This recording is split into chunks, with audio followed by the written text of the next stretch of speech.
Okay, my name is Jenn Gile. Welcome to NPM's Dark Side, presenting the next Shai Hulud.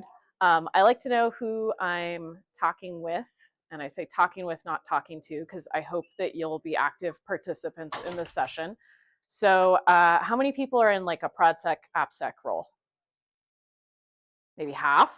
Incident response. Hey friends. Cloud security? No cloudies today? You teach it. Okay, right. Developers. Awesome. Let's see, who did I miss? Do we have any like GRC compliance people in here? All right. Sometimes when requirements call for it. Yeah. Nice. So I'm gonna have tips for how to deal with malicious open source that will cover kind of all of the groups that I just addressed. So there's a little bit of something for everyone to do when it comes to malicious open source.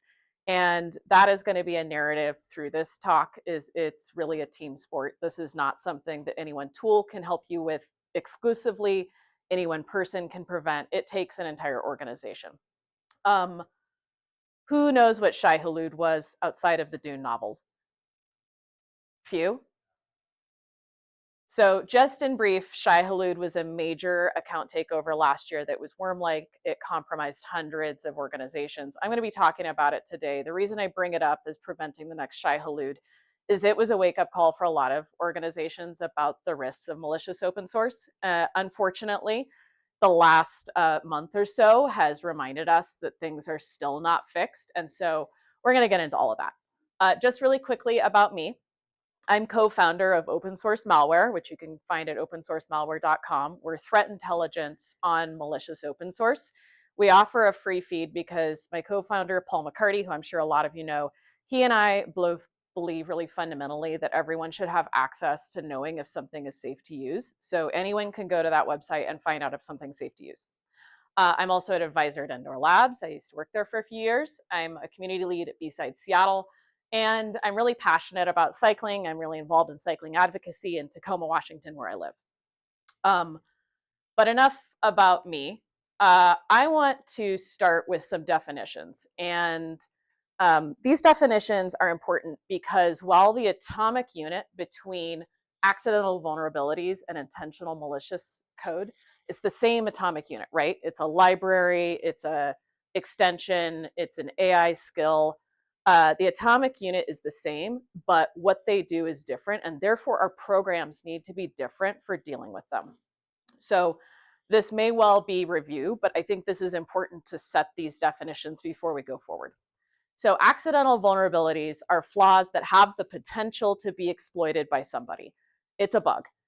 It can be exploited wherever that library is running. Usually, not always, it's going to get a CVE to serve as a permanent record, but that version will be forever out there.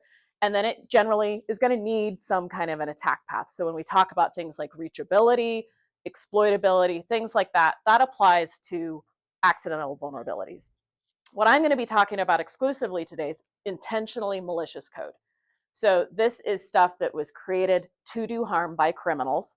It ranges from being made by someone who's just, the stereotypical little Jimmy next door in their basement, all the way up to nation state threat actors. It is specifically targeting developers and their build environments. So when we think about malware, often we think about like phishing emails that can catch anyone, or like the click fix thing. This is specifically going after devs. They tend to have very short lifespans on public registries. That does not mean they no longer exist. They can be, cached locally. There are mirrors. There's ways to undelete them, but generally, once it's been removed from a public registry, it's a little harder to get a hold of. And the important thing to understand is it's boom without a path to be exploited. As soon as you download it, you are vulnerable. So why is this important? In 2025, we saw a massive increase in the number of malicious packages reported to OSV. This graph right here, anybody can go and play with this. Has anyone seen this before? It's really cool. If you connect with me afterwards. I'll give you my slides. There's a link to it. It's an open SSF project. And you can like click and unclick all the little boxes at the bottom and see the trends specific to malicious packages reported to OSV. So this pink line here, this is NPM. NPM is the ecosystem where JavaScript lives. And you can see it was relatively flat-ish up until like early 2025, and then it had a real bad year. Python, for reference, is the next highest ecosystem with malware, and that's the green line down here. So just kind of like helpful to frame your brain around NPM is not the only problem, but it's certainly a massive problem. The big spike is mostly due to a campaign known as Indonesian Foods, but there's a lot of high probability packages outside of Indonesian Foods that you might have encountered. And those are what we classify as account takeovers. So an account takeover is when a genuine package has been compromised by threat actors and they start publishing malicious code in it. Account takeovers increased by 12 times last year, and that's significant. So while account takeovers are a relatively small drop in the bucket of malware, they have an outsized effect. So I like to talk to people throughout, why do you think account takeovers have an outsized effect compared to the rest of malicious packages?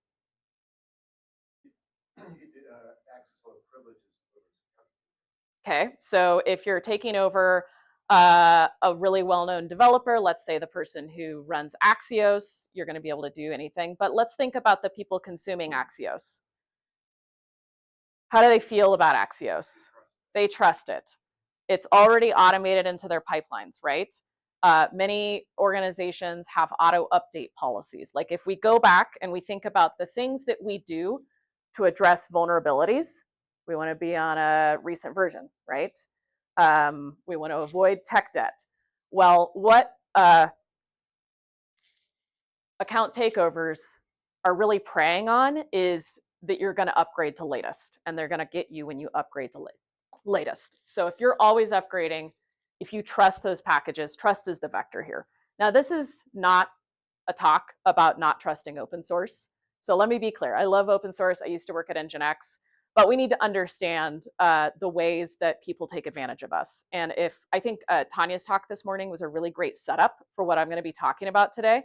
Threat actors are relying on our biases of trust toward these packages, as well as the many of the issues that Tanya talked about are issues for the maintainers of open source packages. So I'm going to be getting into why is NPM specifically a problem. I'm going to go over a bunch of case studies that will kind of walk you through what's happened over the last 9 months or so. And then again, I'm going to have some tips that you can take back to your organizations. So in terms of why, we're going to focus first on NPM, and then I'm going to talk about JavaScript. So NPM, like many, we'll say products, was set up to be like low friction to start using. When you think about creating a product, you want to make it as easy as possible for people to use it, to be happy with it. And so one of the features that they have is post install scripts, like post install, that run automatically when you've downloaded a package during installation. And so threat actors love this about NPM because it means if you download the malicious code, you don't actually have to take an action. If you have these lifecycle scripts enabled, which most people do, it's by default, then that's why it goes boom. So they love that. The second is provenance isn't mandatory. Cryptographic chains of trust are easy to bypass or break. Again, this is just something that makes it easier, like the bar of entry getting into NPM is lower. There are some things that they've done to address this that we'll talk about later. And then the third, and I'm glad Dwayne's here from Git Guardian, he's my secret buddy. Not like we're not secret friends. Shh, don't tell. It's being recorded. So we're going to talk about access tokens. And I know it came up in Tanya's talk with hard coding. Long-lived publishing tokens still remain a standard. Things have been done about this, but this is one of the biggest issues. This is why a lot of this is problematic. Yeah, more on this later. Okay, so when I originally proposed this talk and when I did this talk first at B-Side Seattle, this right here was the time scale we were talking about. So from July of last year to November of last year. And, you know, I even thought around the time I was giving the talk before, I was like, you know, we haven't had a major ATO in a while. I wonder if people are even going to come to this talk, if they're going to be interested in this talk. And then, like, I would love for that to like be reality, right? That this is no longer a problem. But then, as many of us went to B-side San Francisco a few weeks ago, and then to RSA, we started seeing a chain of attacks that started with Trivi, Aqua, checkmarks, team, Light LLM, Telnix, and then Axios. And so this is very much still an issue. So I'm going to walk through these. We have about half an hour to get through all of this, and I want to make sure we have lots of questions. So we'll pause a lot throughout. If you feel like I've glossed over something too quickly, like just raise your hand or just like start talking. That's fine too. So the first attack that I want to talk about, this is what started to get people's attention back in July 18th, was the S-Link config prettier attack and other packages with it. And so what happened is the maintainer received this email. And I think it's helpful for me to read this to you so that you can kind of understand what they received and what they were experiencing. So it says, hi, name. We're reaching out to all users as part of our regular account maintenance. To ensure your account remains secure and fully functional, we kindly ask that you verify your email address. Please click login here and re-verify your access to email. And then it says down here, you're receiving this email because we doubt that you still have access to the email provided. So this was a typo squatted domain. As soon as they clicked this here, it was npn instead of npm. Immediately their creds got scraped. Now, what's notable is, like, if you think about all the corporate training that we get, does any of the phishing training look like this? Maybe it's starting to, but you know, we're kind of used to the Nigerian prince scams and the poor grammar, and it doesn't look very professional. There are now kits online for this type of thing. You can download all the right logo files, the fonts, everything to make it look right. So it's understandable that this person clicked and they used this urgency bias. Oh my gosh, I'm going to lose access to my account if I don't do this right now. So they clicked. Their publishing token was stolen, and the attackers were then able to publish 4 malicious packages.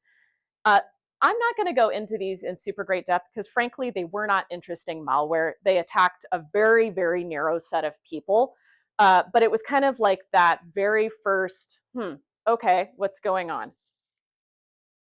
We thought that was it. And then one day later, we have the is compromise. Now, this package is not quite as popular as the previous ones, but this was a little bit more of a sophisticated situation. They sent the maintainer a spoofed NPM support email. And what that email basically said is, hey, our bad. We deactivated one of your maintainer's accounts. Like, they reached out to us. Can you say yes? And it's okay to reactivate it.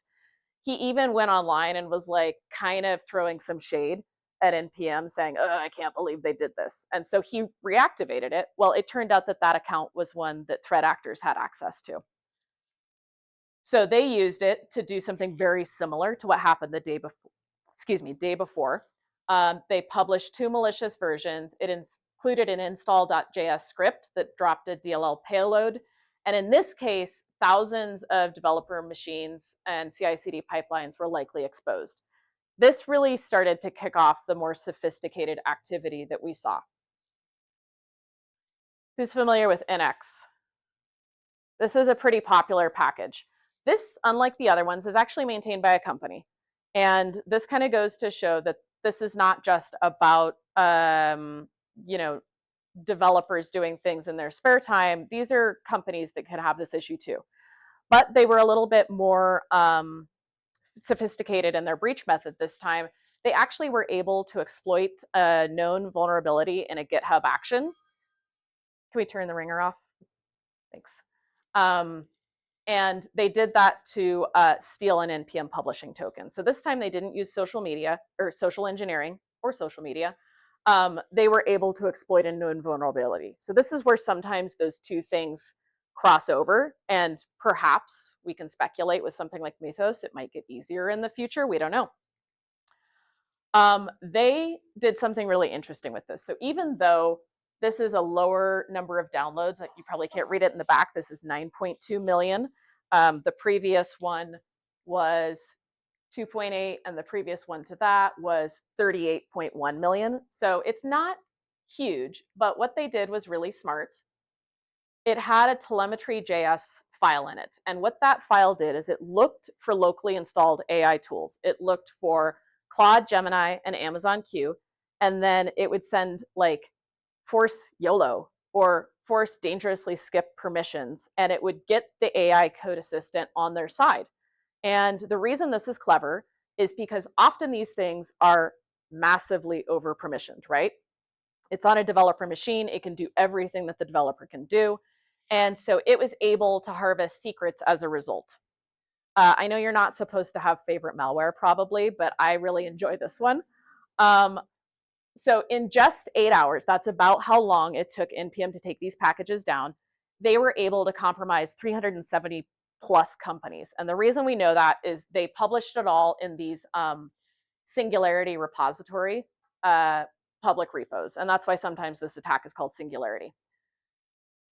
Tanya also used the same meme in her talk, but mine's slightly different. 2 days later, they used secrets that they got from those 370 companies to do a second wave. And so they were able to then flip an additional 6,700 or so repos to public and exfiltrate over 20,000 files. So you're going to hear me probably say a few times secrets, tokens, things like that. It's non-trivial to rotate secrets, but surely they knew that their secrets had been leaked at this point. And so some kind of breakdown happened here, right, between these 2 days, whether it was they didn't get the right information to the right people about rotating those secrets, or they didn't add extra protections to ensure those secrets couldn't be used. Okay, now we're in September 2025. We have the maintainer Quix. He does chalk and debug. And his projects have an average of 2.6 billion weekly downloads. So we have a big jump in scale here. He also got one of these emails that was telling him, oh, you got to reset your 2FA. You know, if you don't do it, you're going to lose access.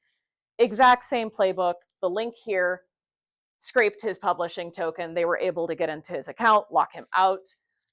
He had a really, really hard time getting his account reactivate or reset and everything.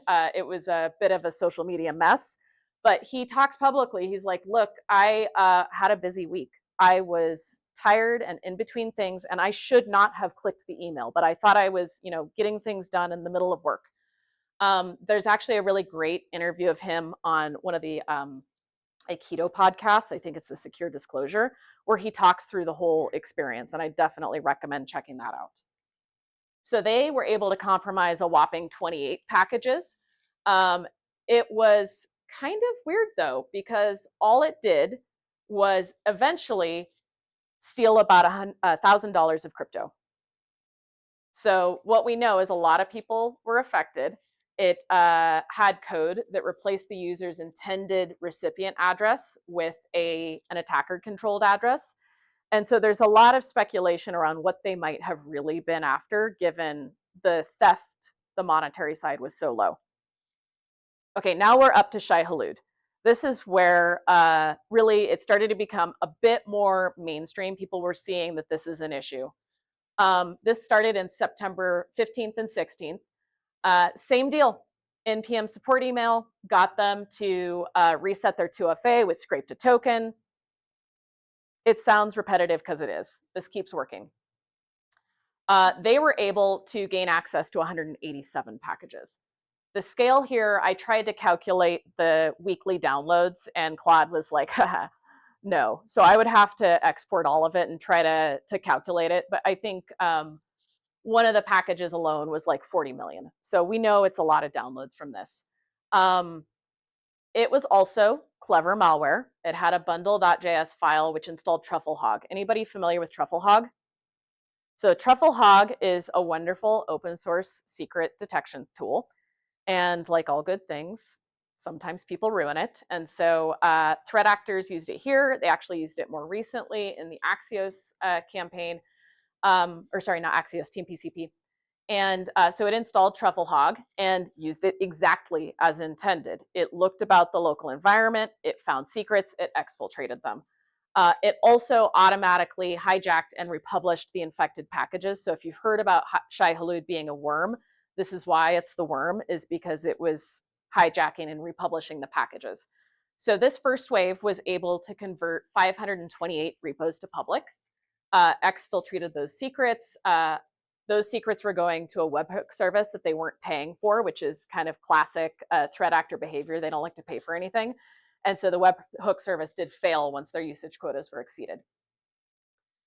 Now, about 6 weeks later, the threat actors used those credentials that they stole from wave one to do the same thing. But this time they didn't need to use social media because they had all the creds. And did the creds get rotated in 6 weeks? Unfortunately, no.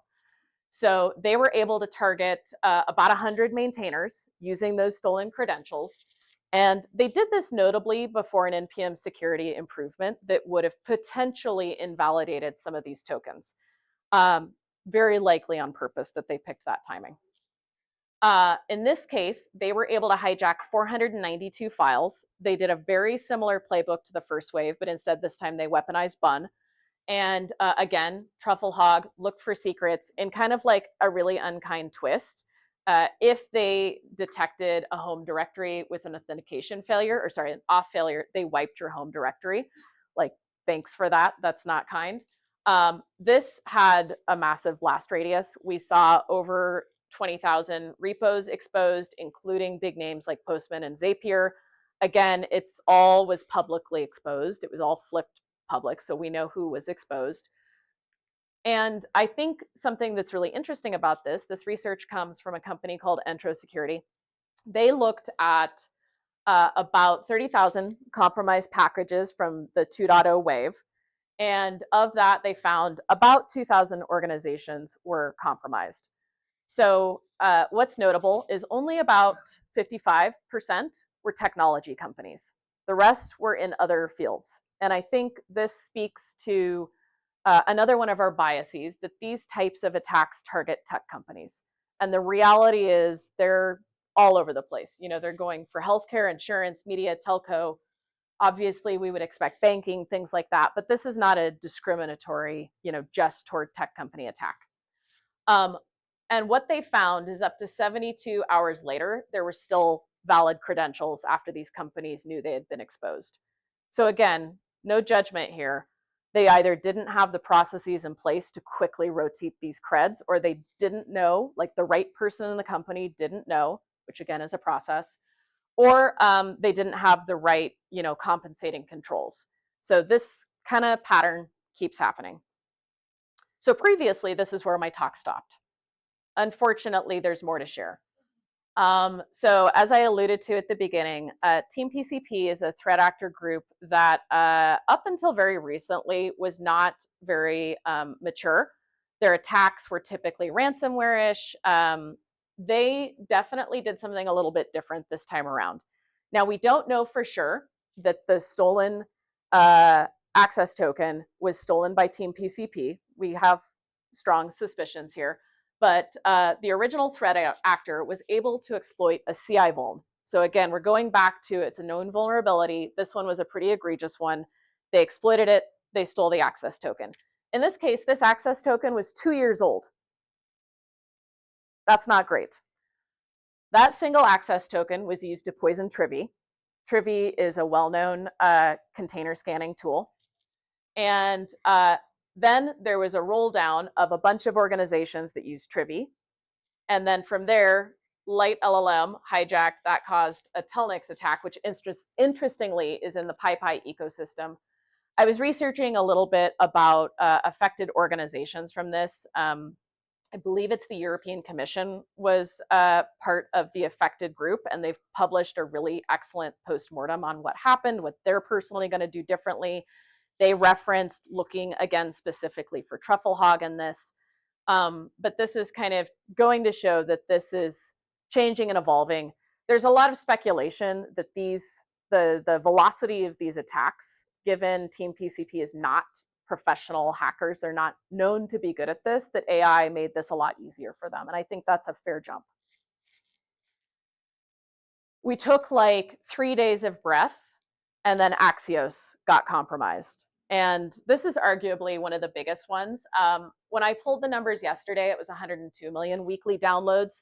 Uh, Depending on the week, it's anywhere from number 3 to 4 to number, like 13 on the top most popular projects. This is pervasive in our stacks. We do have attribution for this one. For many of the others, we don't. But this one was North Korean state threat actors that got into the project. And what I think is worth talking about this one separately from the others, and why I decided to, not just skip it and keep going on, is the way that they compromised this maintainer was different from how the other maintainers were compromised. This was not a simple click email. Again, he's done a really nice retrospective in GitHub on it. You can read all about it. But basically what he said, and I'm, again, happy to share this, links are available, is this organization reached out to them. They pretended to be the founder of a real company. So they spoofed a website. They spoofed everything that they needed to look like it was the founders, uh, you know, likeness, everything, with an offer to collaborate, which if you're an open source maintainer, you always need collaborators, right? You always need companies to get involved in your project. They invited him to a real Slack workspace. It was branded with the company. It had activity that made it look like it had been going on for a while, that people were talking back and forth. It looked super legit. The next layer down is they invited him to a Teams call to talk about it. Does anyone know where this is going with the Teams call? Click fix, deep fix, yeah. So when he called into the Teams call, he got a pop-up on his screen that said, hey, in order to use Teams, there's a security issue here, just click here and it'll fix it. Well, that is unfortunately a well-known North Korean invention, export, that they use. And what it did is it installed a remote access Trojan. It stole all of his stuff. And it's really interesting to look through the original GitHub issue and read all the speculation about how his account was compromised, because he's like, I use MFA, I use this, I use that, I use this. Ultimately, if they're on your machine, none of that matters. They also had trusted publishing set up, which we're going to talk about shortly, but it wasn't configured in a way that it couldn't be circumvented. And so that's why the attack was able to be executed successfully. Okay, so what could have prevented these attacks, and what can prevent them in the future? There's roughly 3 ways that maintainers can protect themselves, protect their projects. We don't want to put all of this on maintainers, and we have to understand that they won't select them all, but just so you understand what the protections are. The first is use hardware keys, YubiKey, whatever. These are really hard to get around from you've got your token and you've got your key, and that's that. This is going to protect that human authentication path. So a lot of those I clicked on a phishing email thing would have been avoided through this. Now, the exposure that remains is your CI/CD pipeline tokens still remain fully exposed. So this is not going to correct for the Trivy personal access token that was stolen. It wouldn't have corrected for the NX attack, because both of those were CI breaches. The second thing is trusted publishing, which GitHub launched July 31st. I know people who worked on this. It was definitely related to the attacks that happened in July.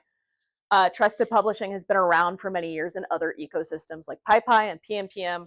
What this does is it protects the machine path. It says you can only publish a new version from a specific GitHub Actions runner with an OIDC token. This is fantastic if you have it turned on and configured correctly. But what we've seen, Axios is an example of that, is, and we actually saw it with Shai-Hulud victims as well. There were Shai-Hulud victims who had this turned on. If you don't also have it turned on to be the only way to publish, then you can still circumvent it. There's also some friction in adopting this. We have to be real about security. Features are not always the easiest to deploy. It requires some awareness about why this is important. Again, going back to Tanya's talk, explaining to people why they need to be protecting their pipelines. And it doesn't have perfect ecosystem coverage. So for example, if you're using Bitbucket as your SCM, you're out of luck. And then the third is session-based authorization, which came out December 9th, again, right after that last Shai-Hulud wave. I think it's notable that the attacks we've seen since haven't come through this way. So that's good. What it does is it's limiting that exposure window. You can't have that, 365-day or unlimited expiration access token anymore. However, they're still phishable. So if you're using this, but not this, you're still at risk. So you can still have that phished, and you can still, the last time I looked, set a 90-day access token, which is in our world kind of a long time. So I've done some research with Endor Labs, and we looked at, okay, who's actually using the controls that we can see that they're using them based on what's available in their repos. So first we looked at previous ATO victims, account takeover victims, because we said, hypothetically, if you've been compromised before, you're probably more likely to adopt a security control after compromise. And what we found is as of about February, 13.2% are using trusted publishing. Thank you. I appreciate that. So previous victims, 13.2%. This is all previous ATOs and NPM. Next, we looked explicitly at the set of Shai-Hulud victims. What do you think? Was the number higher or lower than 13%? I hear lower. I see higher. I'll give you a sticker because you're right, unfortunately. We found it was just under 11% of Shai-Hulud victims are currently using trusted publishing. And again, we know many of these are large companies that probably have the ability to do it. So the last time I talked about this, someone was like, Jen, I mean, why aren't people using these controls? And I think Tanya's talk answered a lot of that question, right? We're humans. We have a set of biases that we have evolved in order to survive. And in my experience, those biases serve us really poorly in the tech field. They make us trust things that we should not trust. They make us fear change. They make us fear doing something different. A lot of the reason security controls don't get adopted by people who absolutely know the consequence is because they're just, a bias is in their way. And then again, there's real technological barriers that we have to be aware of. So what can you do? Because I do think that this is something that everybody has a role in. And until as a industry, as an ecosystem, until we start really investing in open source projects, and I'm skeptical, honestly, that that's ever going to happen, until we make it so that open source maintainers have more support and are less likely to fall for scams and are more likely to implement security, then as consumers of open source, the burden is on us, unfortunately. So I have 4 teams called out here. I think there are probably more than 4 teams who need to be involved in defending organizations against malicious open source. But I think these are the 4 that absolutely have to be involved. So I'm going to walk through each. I'm going to give you 2 best practices for each team, because I could give you a book of best practices, and that's not practical if you're going to go home and change something. So starting with developers, if we think about it this way, their mission should be safe dependency consumption. And this aligns to what you would want to see for your, third-party library programs in general, right? But the risk is higher with malware, and people seem to understand that malware is bad better than they understand that vulnerabilities are bad. And so if you can say, look, can you put up with a little bit of friction to avoid having a really bad day? Most people will probably say yes. So the 2 pieces of friction that I would recommend developers adopting or engineering teams adopting would first be use those like lock files, pin your dependencies so that you're not accidentally upgrading to something that you did not choose to upgrade to. Don't auto upgrade. I know this goes against a lot of vulnerability management best practices, and it goes against some engineering best practices. In your talk in the back, I'm sorry, I can't remember your name. Ben. In Ben's talk, he was talking about issues with auto fixing, and I agree, there's a lot of issues with auto fixing. This is one of those issues, is you may not realize that you're accidentally consuming malware. Fairly trivial to implement. Question? I'm curious what your thoughts are about like slow rain auto updates. So like a cooldown period? Yeah, 2 weeks. It's in my thing, but let's talk about it now. So a cooldown period, the concept basically means I won't adopt this new version until an amount of time has elapsed. They're fantastic, with caveats. Yeah. So one is you need to talk as an organization about your risk tolerance period. From what I've seen from ATOs over the last 9 months, most are gone within a couple of days. So if you can stomach a 2 to 3 day cooldown period, you're probably going to avoid most of the ATOs that I talked about. The asterisk with that is you have to have a really mature workaround exceptions policy. And when I say that, I mean both what people understand and then technically what's possible. So the question that I asked most frequently is, Jen, what if I have an SLA that is going to hit in the middle of this cooldown period? What do I do? I've got a 24-hour SLA. Well, first of all, if you're actually able to fix within 24 hours, you get a cookie. But I think those are edge cases and few and far between. But you need to have a way to say, okay, we're going to circumvent this. Perhaps you have to say we've done an additional scan of the dependency, whatever it is. You need to have some kind of exceptions policy. What do you think? Does that sound fair? Absolutely. All right, for the camera, that's a yes.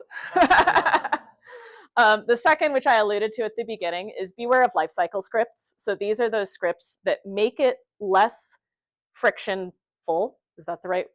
Cause less friction when you're deploying things, when you're installing things, but they also have the side effect of automatically installing malware. Lifecycle scripts are present in NPM. They're present in VS Code. My co-founder and I recently uncovered a campaign where North Korea is using lifecycle scripts in VS Code extensions to do the exact same thing. So make them opt in instead of opt out. Okay, I think most people in here are ProdSec. I'm probably not going to tell you something that's like mind-blowing here, so stick with me. Your job is hardening those pipelines, enforcing those guardrails. The question I want you to be asking is, how automatic are my guardrails? Or does this rely on somebody remembering to do the right thing? Do they need to look at something? So this comes back to the person's question about cooldown policies. You would want those in your pipelines, like, to trigger based on a scan, something, rather than being, oh, well, we just have a company policy that we wait 3 days before adopting a new version. But what I want to encourage for you is what I would say is supporting dependency hygiene.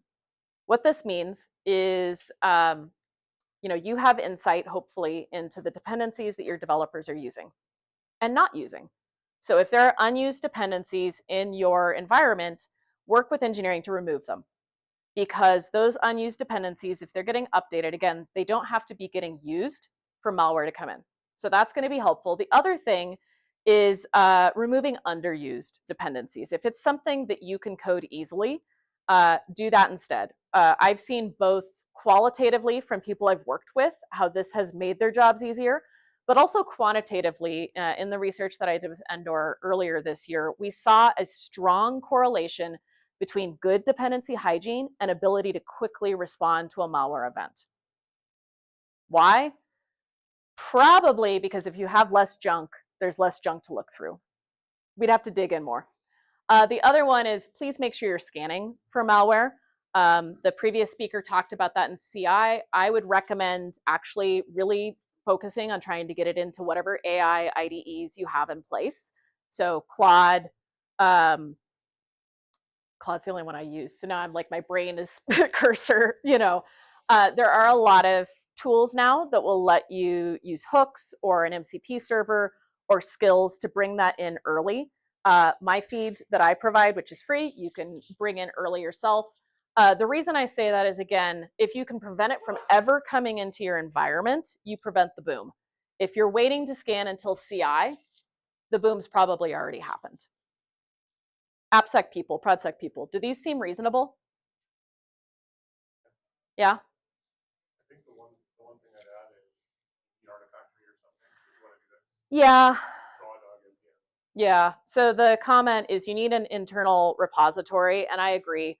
It's easier said than done. Most security leaders I know who want one, the reason they don't have one is because of the friction of getting engineering to adopt it. But having an internal repository makes a big difference for this.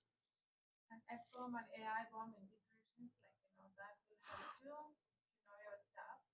And also the most thing that I want to say is I don't know, most of the organization following that these days, having a policy, if you want to install something, our organization, developers, they can't get whatever they want, including the small, packages. Everything has to go through the sandbox.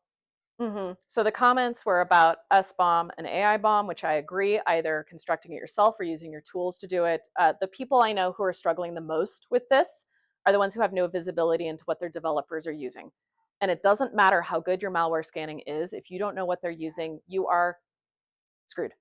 And then the second comment was don't let developers use whatever they want. Also easier said than done. It's getting easier with things like AI skills because people are starting to learn to be a little skeptical. So like as these new technologies come out, if you can create an internal, like, golden images, golden skills library, that kind of thing, like they may never know any different and they may appreciate that it's been a pre-vetted skill. And again, I liked what Tanya was talking about with sandboxing. She's right.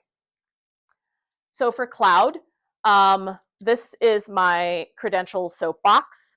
As we were, the question really is, if your AWS keys were stolen from a developer laptop today, would you know? And I would append to that, would you be able to do anything about it immediately? As we've seen, maybe not.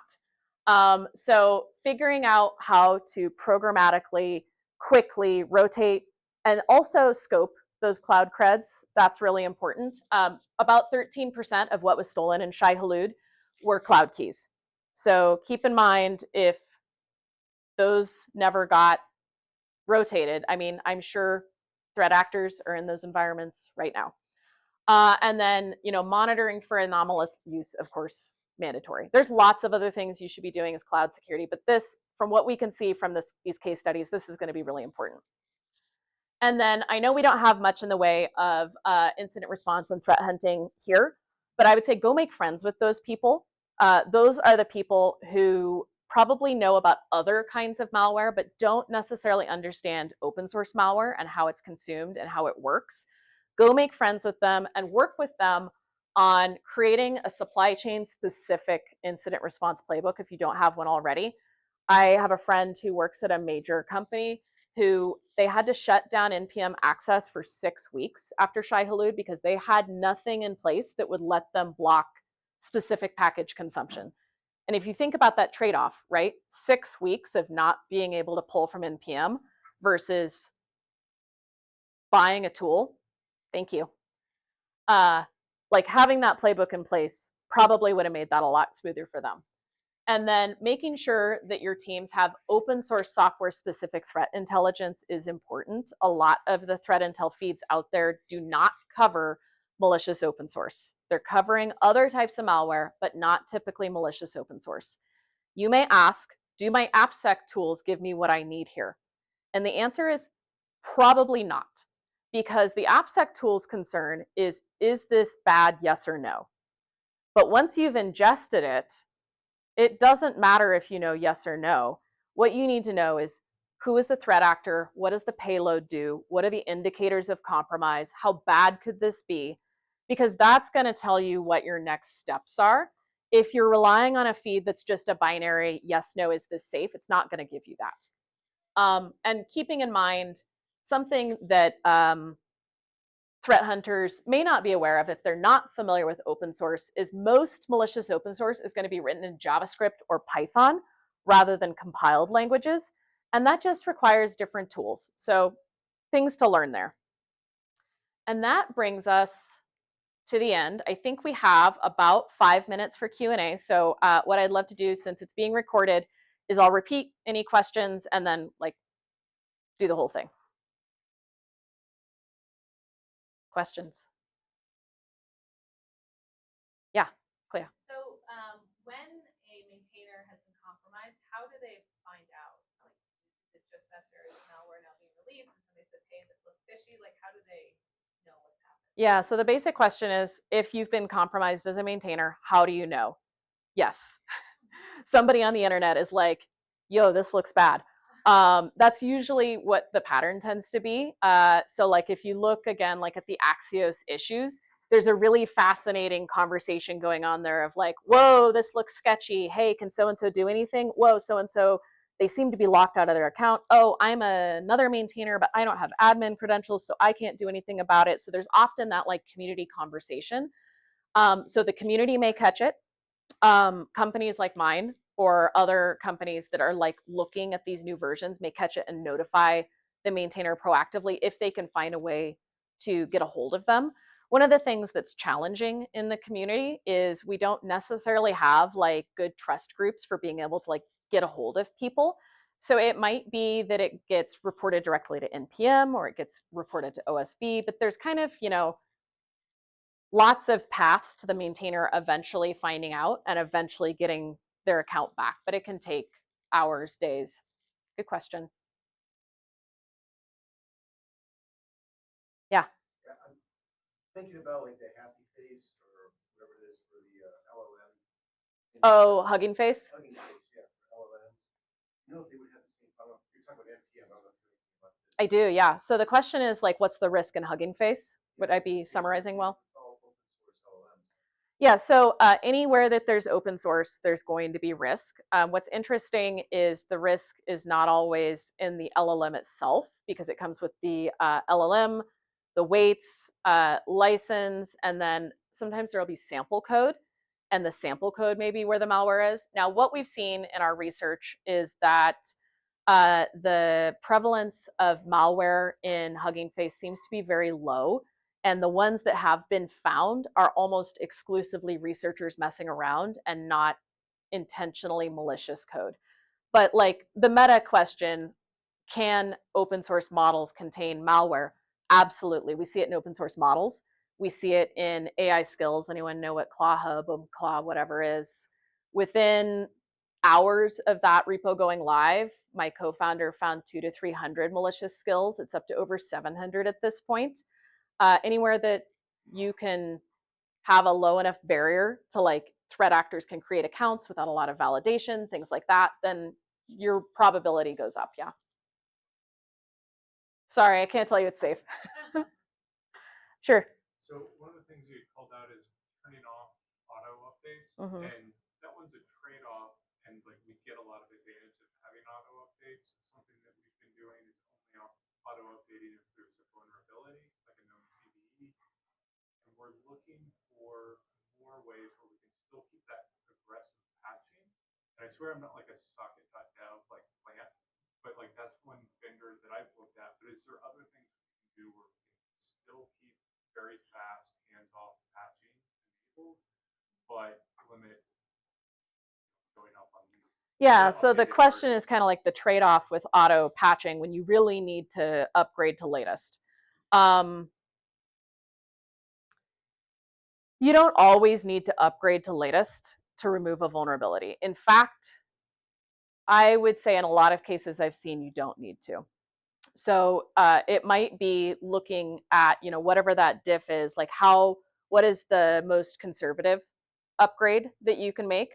The other is with auto updating. What you can do is you can say, okay, still auto update, but do N-1 or N-2.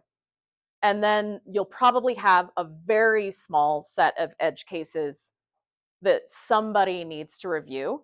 And really, it's just looking at the output of some scans, right? So potentially a tool like Socket could help you there, a tool like us, like something that's going to tell you, is this safe to do or not? Yes or no. I might encourage some human intervention there, but yeah, usually it's going to be a smaller set. Does that make you feel a little better? A little bit, yeah. A little bit? Okay. See, we're at time, and I want to make sure, I think I'm between you and lunch. So I will set you free. I'll be around all day. Love to talk malware, bikes, cats. But thanks. It's been good.